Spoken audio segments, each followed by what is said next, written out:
Jennifer, thank you. Thank you. I always get nervous when they hand me a mic because I like doing karaoke, and so I'm likely to bust out with the time warp or something very Rocky Horror-esque since it's Halloween time, so apologize in advance for that.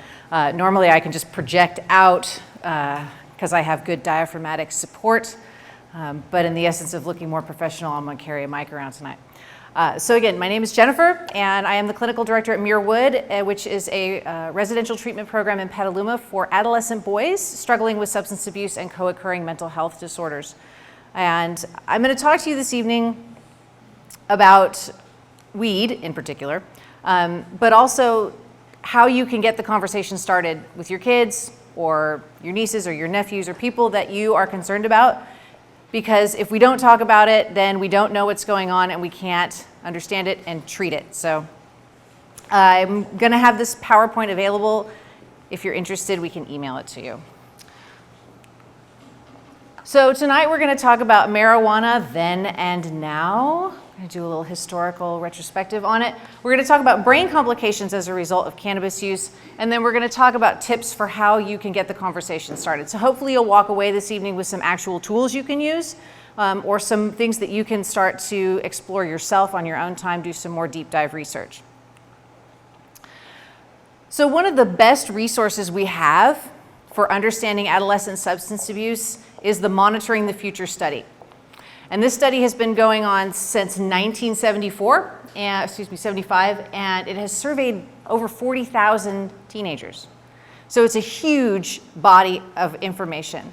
And it's a really reputable source. It's not, sort of Google's survey or, interwebs survey of teenagers. This is actually funded by NIDA. And what we're finding out is that the perception of harm around substance use, particularly around marijuana, as it has decreased, the use has increased. Is anybody surprised by this? This is my shocked face, right? It's not a surprise. If someone doesn't perceive something as dangerous, then it's not a problem to use it, right? It's not gonna harm me, it's fine.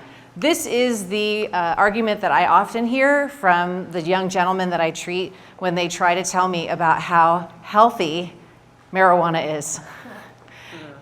And I have to tell you that the state of California, as they are pursuing legalization of marijuana, they need to hire 16 and 17-year-old boys to lobby their cause because they are the best litigators I have ever met in my life.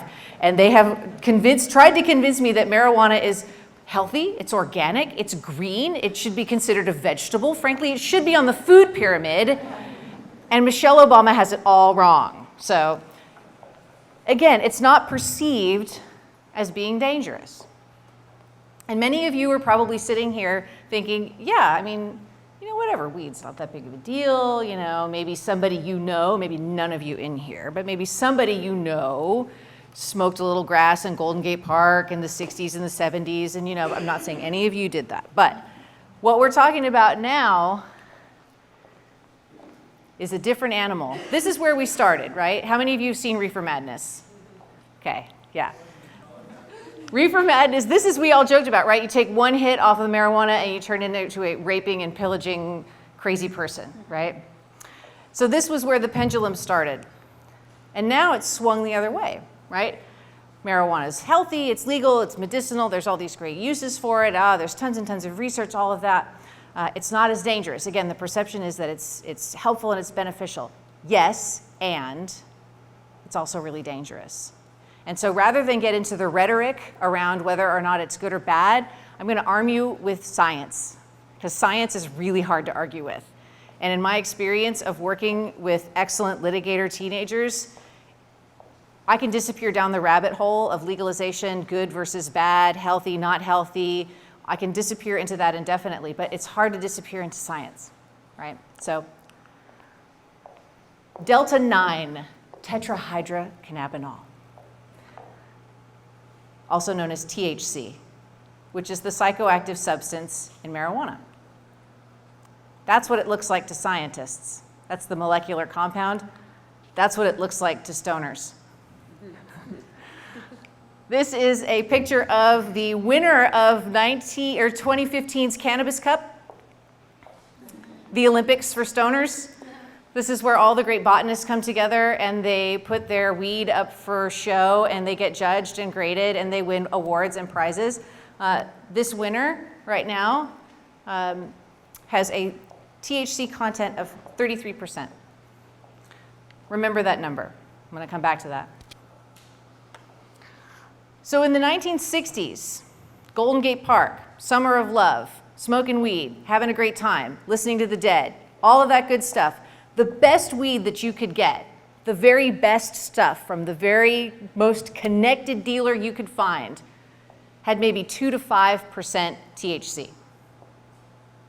Okay, 2 to 5%. That was the very best you could get.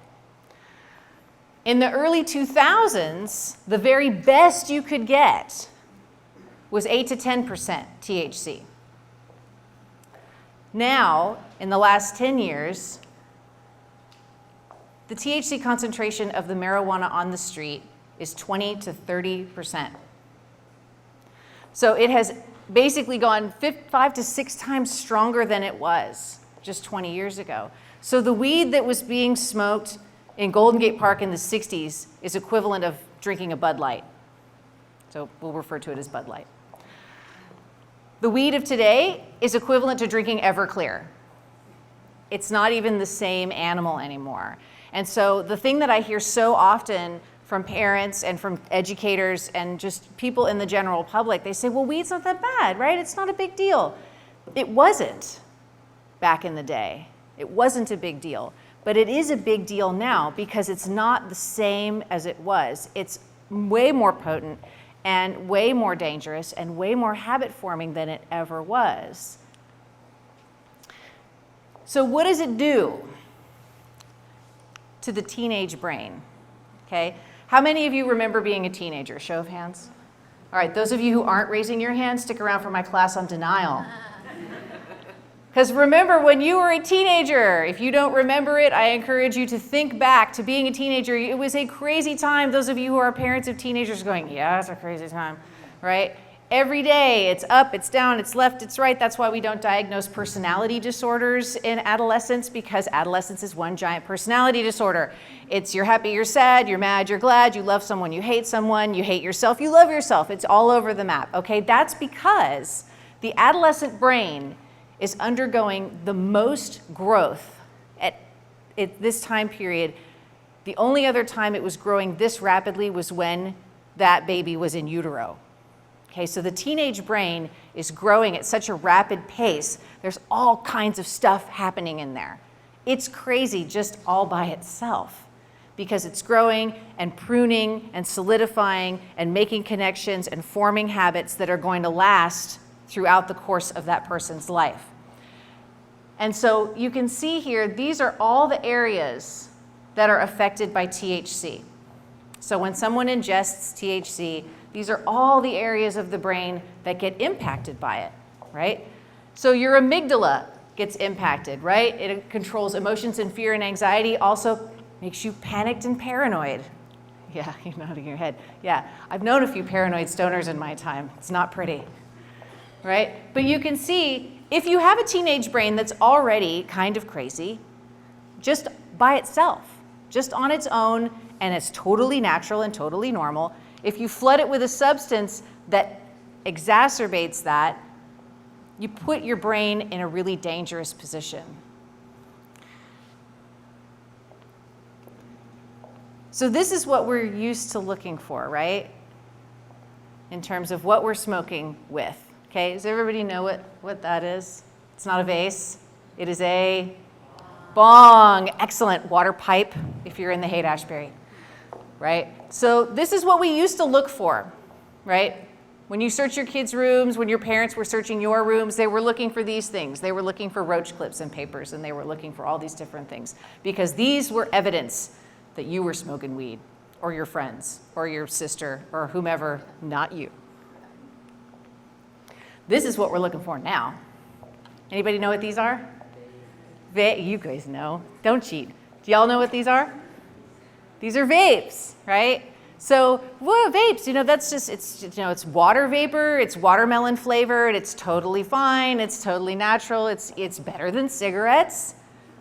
Yes, and this is a great way to smoke weed. A very easy and very discreet way of smoking weed.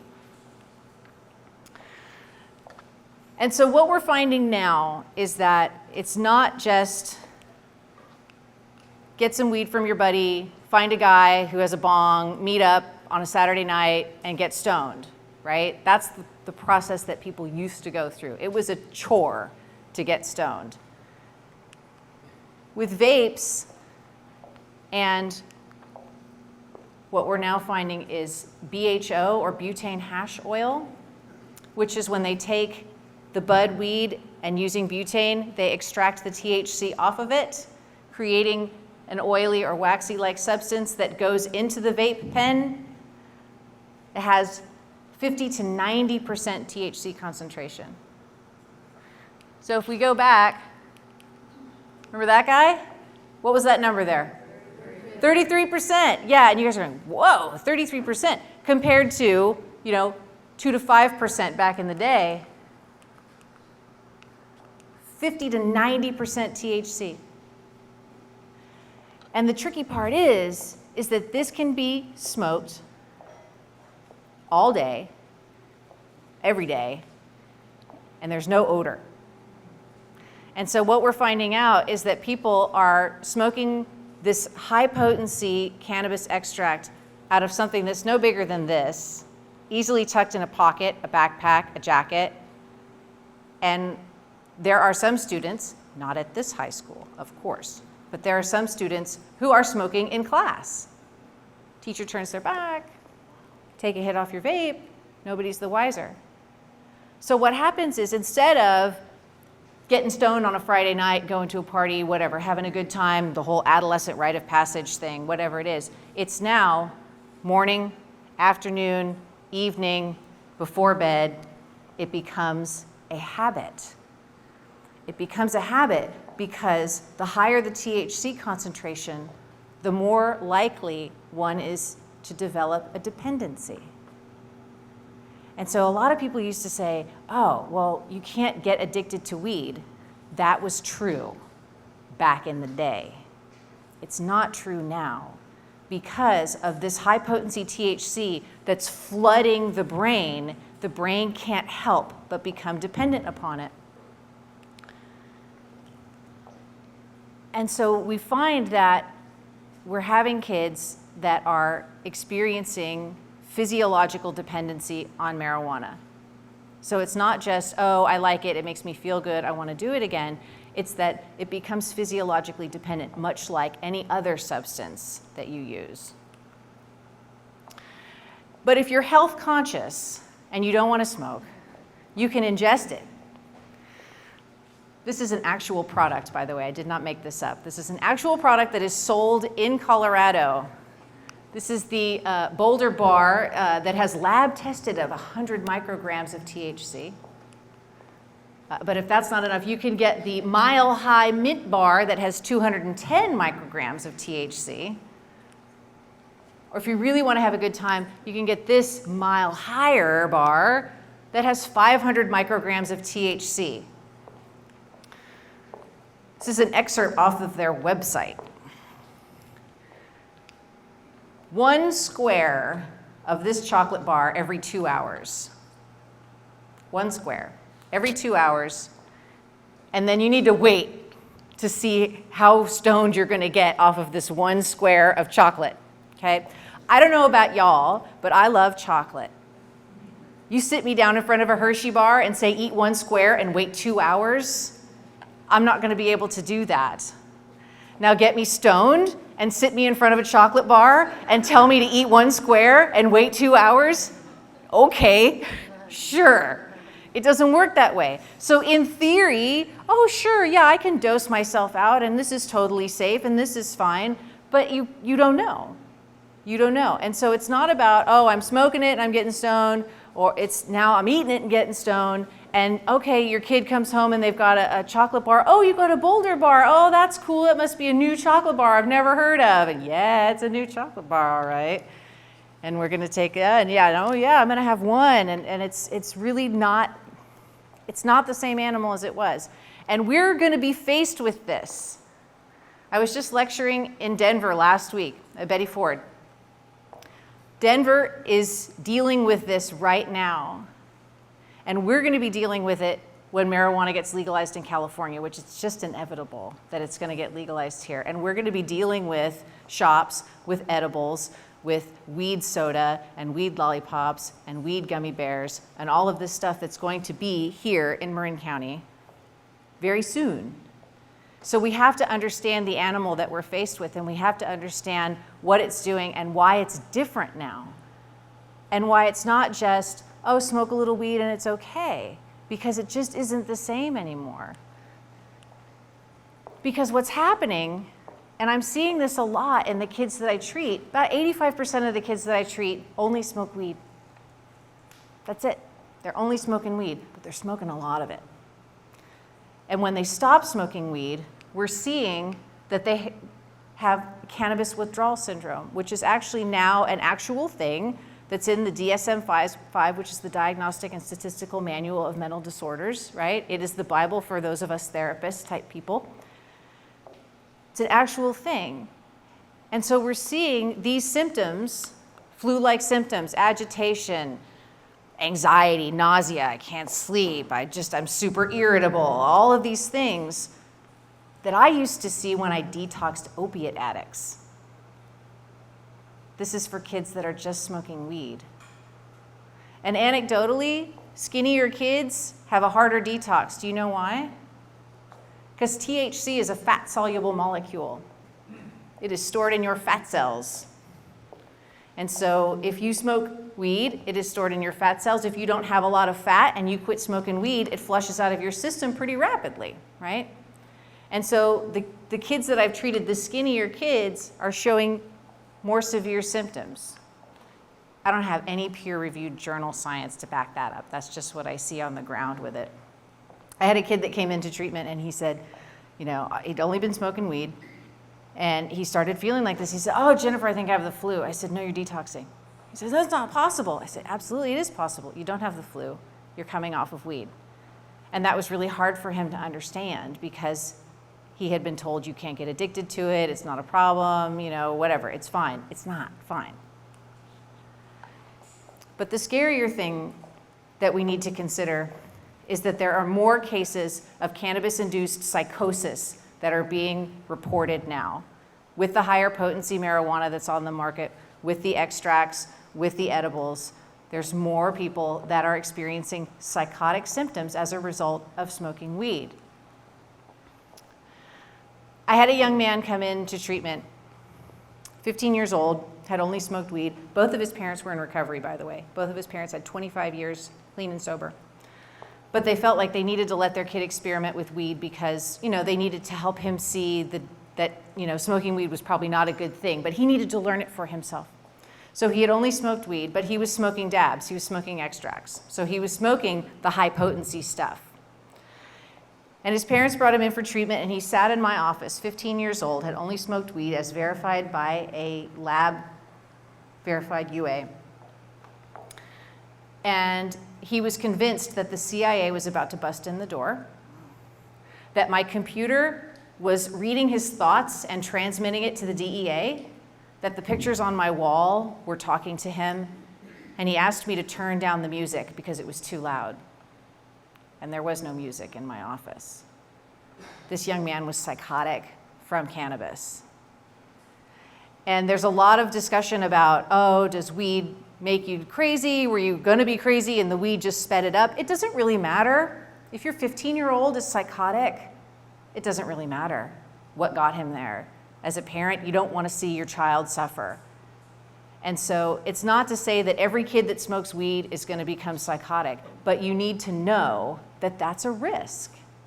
And your kids need to know that that's a risk.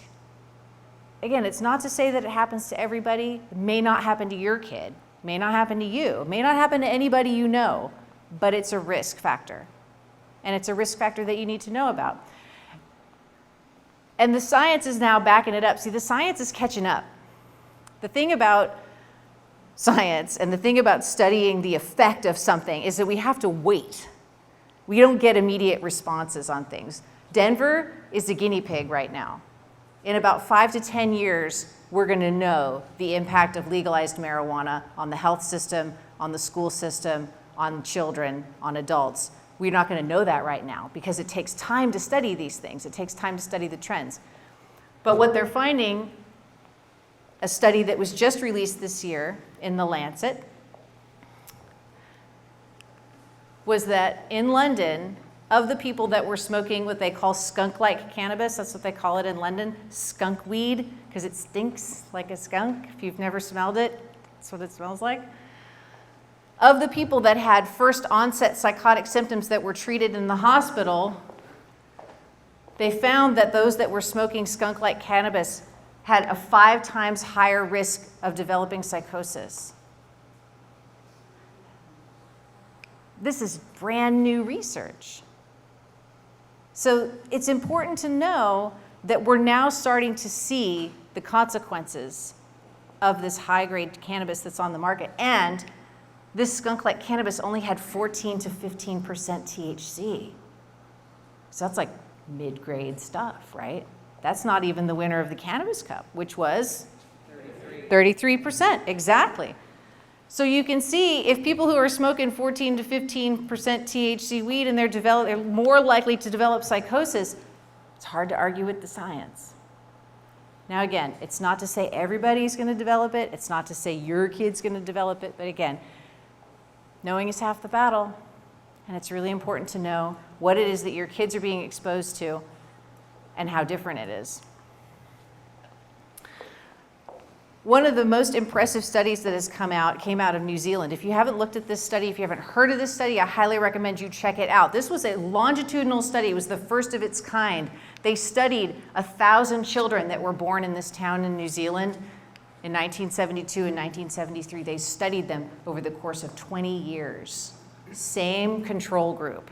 This never happens in science, by the way.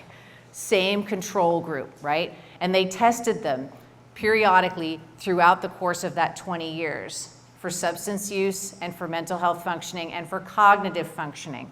And what they found was that the people that started smoking cannabis before the age of 18, and they smoked it regularly, which according to them regularly was 3 times a week. 3 times a week. I can guess that there are people in this high school that are smoking 3 times a day. So 3 times a week. On average, those who started smoking marijuana before the age of 18 lost an average of 8 IQ points. An average of 8 IQ points, which means some lost more, some lost less. I don't know about you, but I value every single one of my IQ points. I've worked hard to maintain those things. But the thing that they found that was more remarkable was those that started smoking cannabis in adulthood had 0 IQ drop. So this backs up what we talked about earlier, which is the impact on the adolescent brain. That the adolescent brain is so much more susceptible to damage, long-term damage, than the adult brain is. Again, because it's still growing, it's still forming. The adult brain is relatively solidified for the most part. I would say there's always exceptions to that rule. They say that women, their brains solidify at about 20, men for 30. I've met some men at 40, 50. It hasn't quite gelled up yet. No offense, guys. Nobody in this room, of course. But the teenage brain is vulnerable, and that's what you need to know. So we need to consider that addiction is a pediatric disease because most adults who suffer from addiction developed the first symptoms in adolescence, in childhood, right? You see a pediatrician until you turn 18, right? It is a pediatric disease. It is the only pediatric disease that we don't treat in childhood. We wait.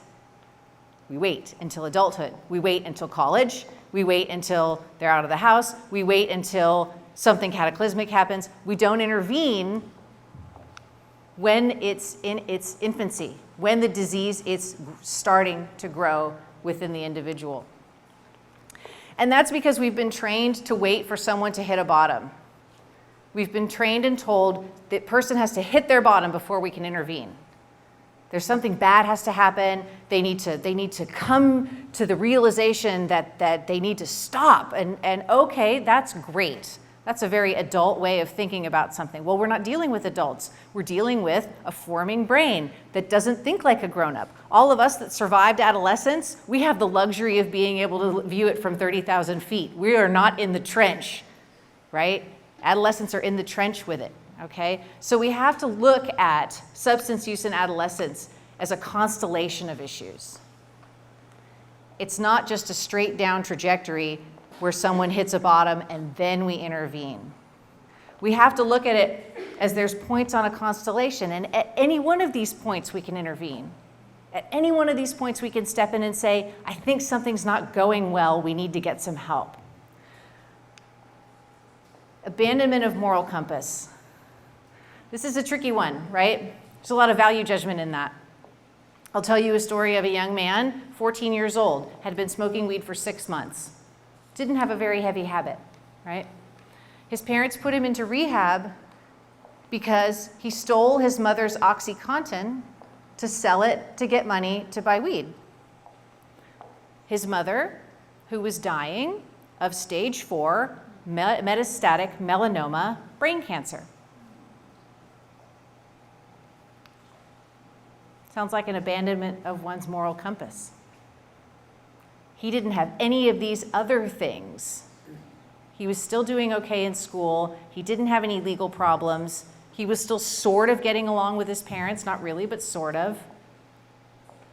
But that one point was where we needed to intervene. That was enough. We didn't have to wait for him to get arrested. We didn't have to wait for him to fail in school. We didn't have to wait for all of that to step in and say, something's not going well.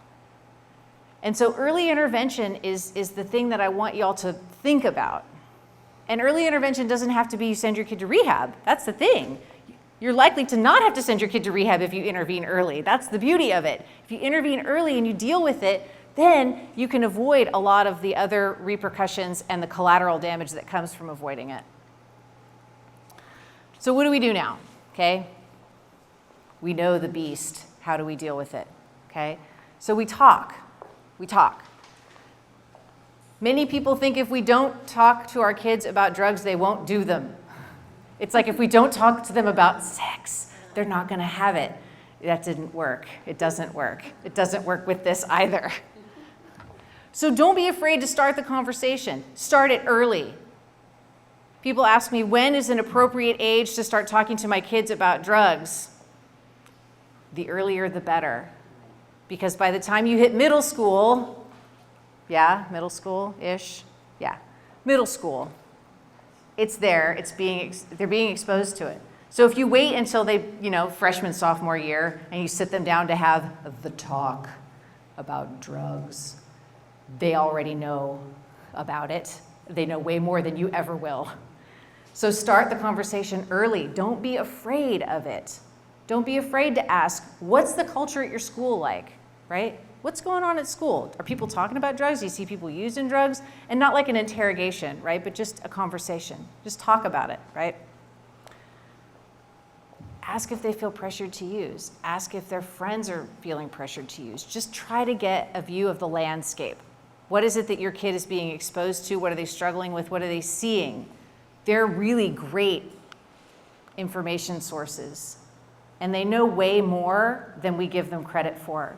And they have way more wisdom than we give them credit for. And we need to utilize them as a resource to understand what it is they're dealing with, because it's not the same stuff that we dealt with. It's not the same stuff. Be direct, be calm, right? Your kid is not likely to want to talk to you if you are raging in their face. If you are sobbing and wringing your hands, they're not going to want to talk to you. So be calm, be open, right? And if you can't, wait until you can. It's okay to have strong reactions to things, but likely you're not going to engage in a dialogue with someone. They're not going to want to engage in a dialogue with you if they're feeling all this energy coming at them. So don't let your anger or frustration drive the conversation.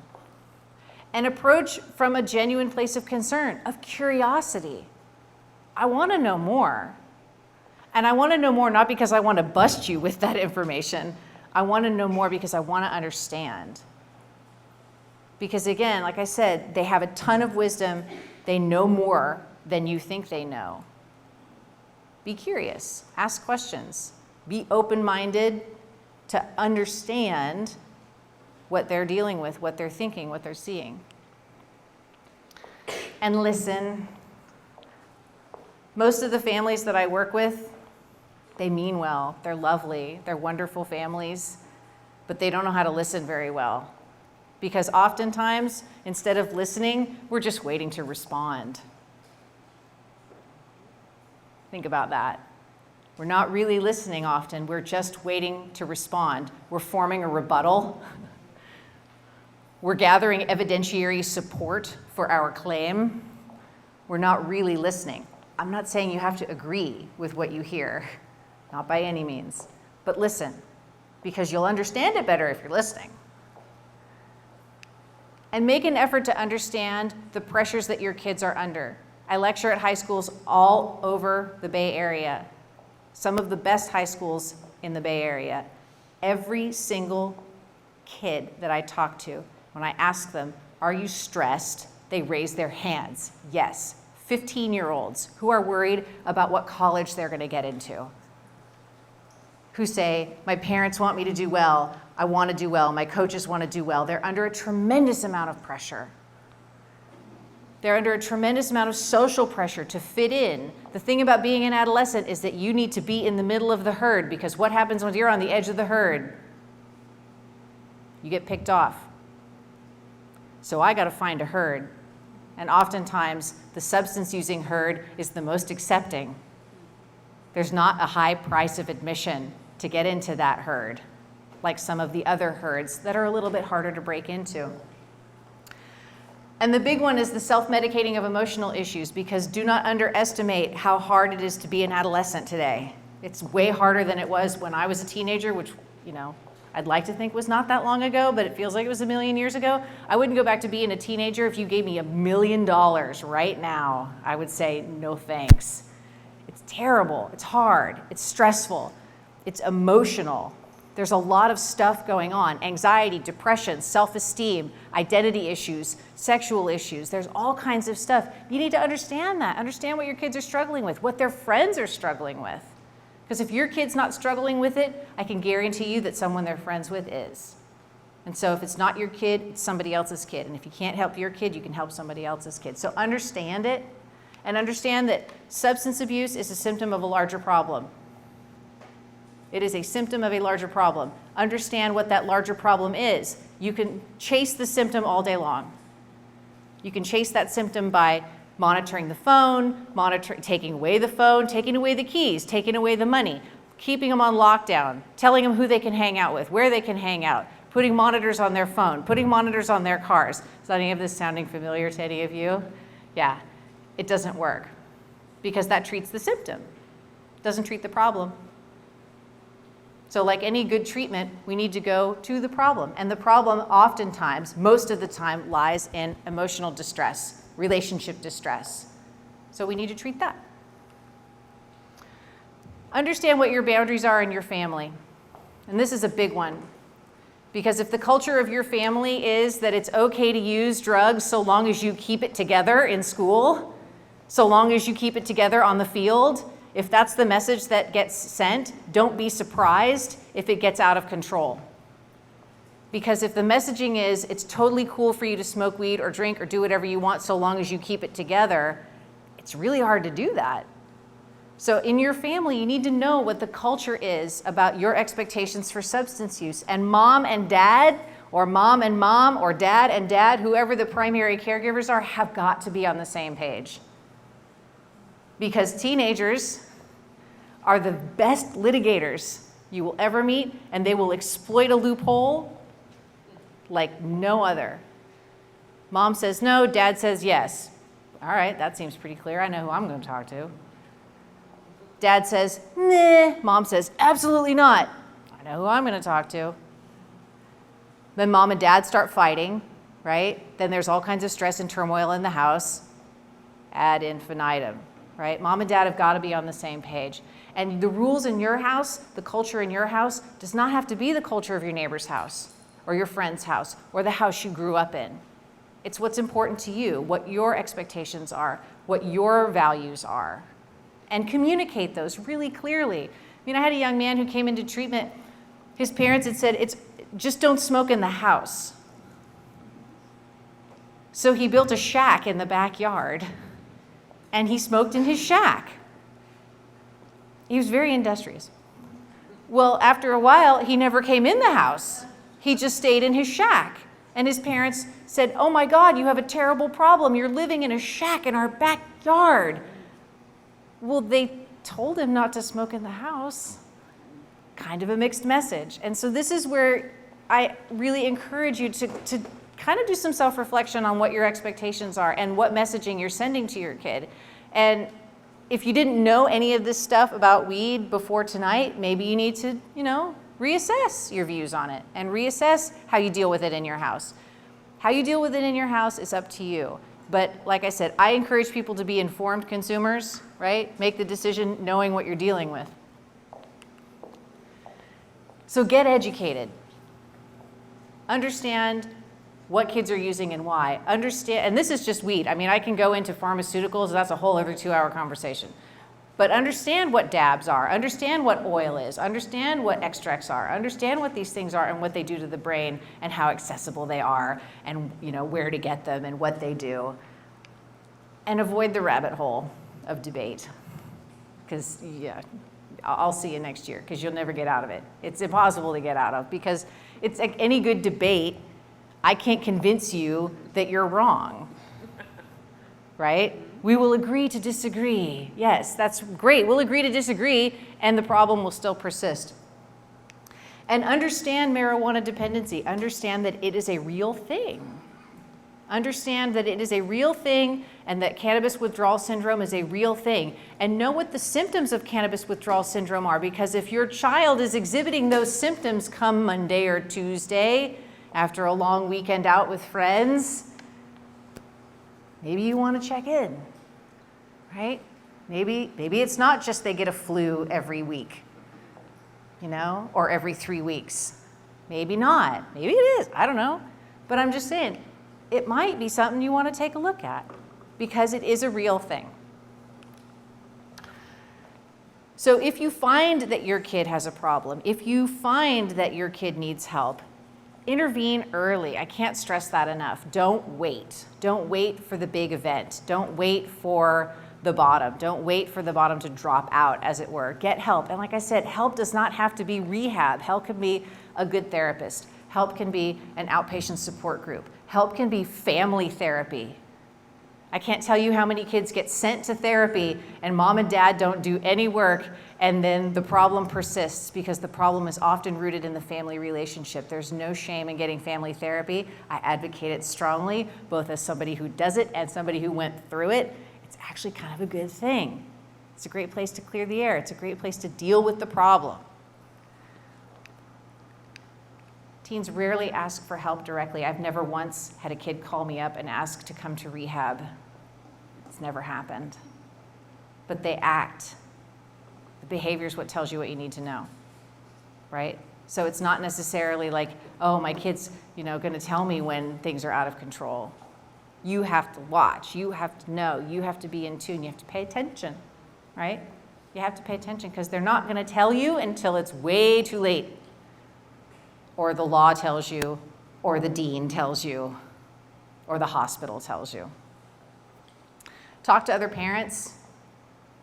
Other parents are struggling with this too, right?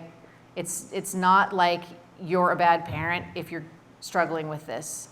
It's just a real thing. It's a real thing that happens. Talk to other parents, get support, go to Al-Anon. There's the best Al-Anon meeting here in Marin County on Saturday mornings. There's 200 parents that show up for an Al-Anon meeting. It's in Corte Madera. I can get you the information. 200 parents whose kids are struggling with substance use who get together to support each other. That's a beautiful thing. I highly advise you to take advantage of that. And don't let your kids being mad at you keep you from asking the questions and intervening. You can get over being mad. You can't get over being dead. You can't get over being psychotic. So I would rather have my kid be mad at me than be dead at me. It's just me. And I'm not saying that to be dramatic, like, oh, your kid's gonna smoke weed and they're gonna die. I don't know that. You know, I don't know if it's your kid or your kid or your kid that's gonna get in a car high and wreck and kill somebody or kill themselves or fall down and hit their head and, you know, sustain a major head injury. I don't know. I don't know any of that.